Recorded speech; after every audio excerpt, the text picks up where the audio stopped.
Luke is very well educated, better than nearly, if not all of us. His intellect and IQ is very high. He's not naturally predisposed to believe things. He's a medical doctor, always investigating all the facts. He's funded by a Roman governor, so if he gets it wrong, he's in serious trouble.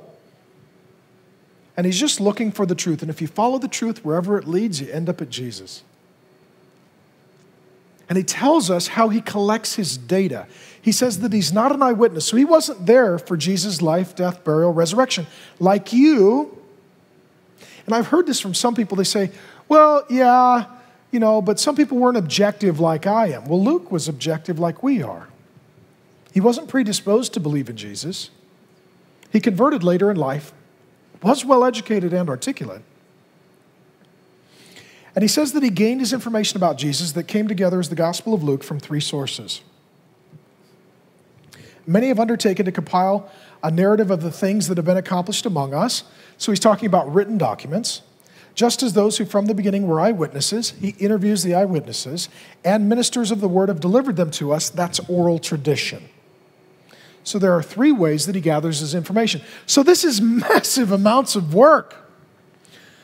First, there's oral tradition. In a day when many were illiterate, in the rural areas, perhaps only 5 to 10% of men were literate, and most of the women were illiterate.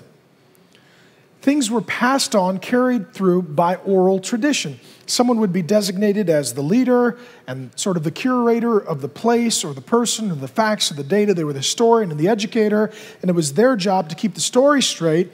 And so he would go and he would interview, sit down with those who were keepers of particular aspects of Jesus' ministry through oral tradition. Secondly, he says that other things are written down. By this point, the Gospel of Matthew's been written. The Gospel of Mark has been written.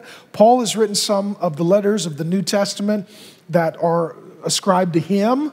There are others who have probably had someone transcribe, if they were illiterate, or write down themselves their testimony. Jesus healed me, cast a demon out of me. I saw him risen from death. I was there for the miracle. It's all true. It's fact. It happened. He compiles all of this, and he meets with the eyewitnesses. So you got to understand that he's going to the eyewitnesses. Hey, Peter, you were there. What was it like? Going to Jesus' brothers, James and Jude. Everyone says he never sinned. You were there. Is that true? I mean, if anyone would know, you would know. Went to Mary, who would then be an older woman. You got to see this in your mind. Mary, what was it like when the angels showed up and you were a junior high kid? And he said that as a virgin, you would give birth to God. Seriously, was your first reaction the song? Did you freak out at all? What was Joseph's initial reaction? Tell me how that went down. I'm your pregnant virgin girlfriend. Seriously? When you were bathing Jesus and changing his diaper, did it seem weird that he was God? How was that for you, Mary?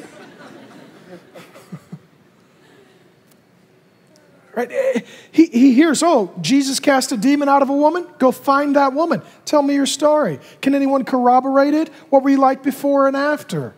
Can I meet your physician? Did he diagnose you? Oh, someone says they were healed by Jesus? Let me go. Were there eyewitnesses? Is there corroborating evidence?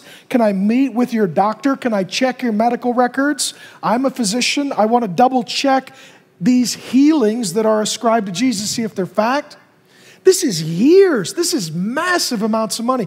This is him going from town to town. Oh, there were shepherds in the field. Hey, where are those shepherds? He's doing so at a historically significant moment where the window of opportunity is closing, about 30 years after Jesus returned to heaven, and the eyewitnesses are dying, and if he doesn't capture this information, it's gone forever. This is amazing. You think of him as part crime scene investigator, part detective, part investigative reporter, part Indiana Jones. That's Luke. He's a historian. And this is why I get frustrated. People say, oh, I don't believe it. Really? Did you talk to Mary? Did you spend years of your life going to Nazareth and Capernaum and Bethlehem and the Sea of Galilee and interviewing the former demoniac and the healed woman and Jesus' family and his disciples and the crowds who witnessed his resurrection? If not, you shouldn't just in a cavalier way dismiss Jesus. You've got to do a little homework like Luke did. at least to follow the truth to wherever it leads. Famed archaeologist William Ramsey says it this way, quote, "Luke is a historian of the first rank. This author should be placed along with the very greatest of historians." Amazing.